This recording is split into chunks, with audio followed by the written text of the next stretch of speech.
You wake up to the sound of church bells. Not sirens, not artillery, just bells. They roll over the rooftops of a crowded European city. Soft and familiar. You open your window.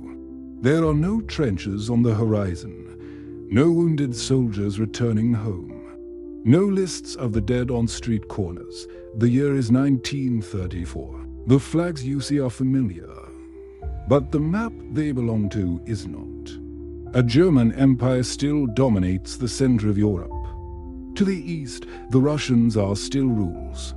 Farther south, the Austro-Hungarian Empire somehow holds together. The tired Ottoman Empire still clings to its lands.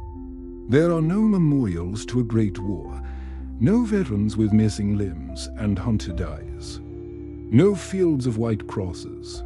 Because in this world, the First World War never began. In our timeline, the spark was small, a car in Sarajevo, a wrong turn, a gun, a few shots.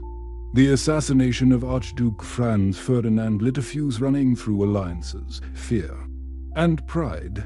Ultimatums followed, mobilizations followed, within weeks. Europe was locked into a war machine nobody could stop. From 1914 to 1918, millions died, empires fell, and the war to end all wars instead prepared the way for an even worse one. But what if that chain reaction never started? Imagine a different July in 1914. The attack fails, or it succeeds, but the men in smoky rooms afterwards choose caution instead of escalation. Austria-Hungary is furious, but France and Britain urge restraint. Russia hesitates to risk everything for Serbia. German generals warn the Kaiser that a great war would be a leap into the dark. This time, cooler heads prevail. There is an ultimatum, tense negotiations, angry speeches, and then compromise. Newspapers scream for weeks, then move on. No declaration of war, no trains full of cheering soldiers, no machine guns waiting across the border. Europe steps back from the edge. The alliances remain, the weapons remain, the suspicion remains. Like men in a small room all holding loaded pistols, but no one pulls the trigger. Without the First World War, the early 20th century looks familiar and strange at once. The great European empires survive longer. The German Empire stays a powerful state in the center of the continent. Austria-Hungary staggers on, struggling with national movements, but still held together by bureaucracy and compromise. In Russia, the Tsar faces unrest and strikes, but without the disaster of total war, the regime cracks more slowly. Revolution and reform are still possible, but the Bolsheviks never ride a wave of defeat and hunger into power in 1917. The Ottoman Empire keeps shrinking, but not in a single collapse. Its lands slip away over decades instead of being carved up at a peace conference. Without the First World War, Europe is not filled with amputees and mass graves. There is no lost generation hunted by Verdun and the Somme. But the tension does not disappear. Germany and Britain still compete at sea. France still fears its neighbor. Russia still eyes the Balkans. The machine that produced our war still exists. It just never goes to full power. Politics shifts too. Without defeat and crushing reparations, Germany does not become perfect soil for a movement promising revenge.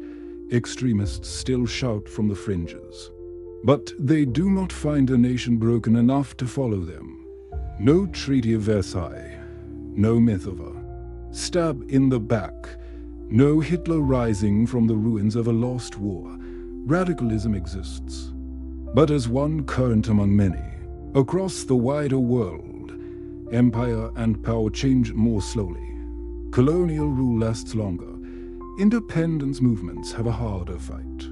And the United States grows rich and influential without ever being pushed into the roll-off. Leader of the free world, It might sound more stable, but a world with many great powers is not automatically more peaceful. The tension of 1914 has not vanished. It has been spread across decades. Maybe there is a small war in the Balkans, quickly contained. Maybe a naval clash that ends at the negotiating table. History becomes a chain of near misses and close calls instead of one giant catastrophe. Yet as time passes and weapons grow deadlier, the cost of a mistake only grows. You stand again at your window in 1934. There are no war memorials in the square below. No statues of unknown soldiers. No rows of white crosses outside the town. The old men on the street do not carry the faces of men who have seen gas and shellfire. This is a world without a First World War. But it is not a world without danger. Sometimes, when the bells fall silent and the factories go quiet at night, people in this world feel something they cannot name. They might call it uncertainty, or simply the sense that history is holding its breath. So we return to the question, what if the First World War had never begun? Millions who died in trenches and hospitals would have lived out their lives.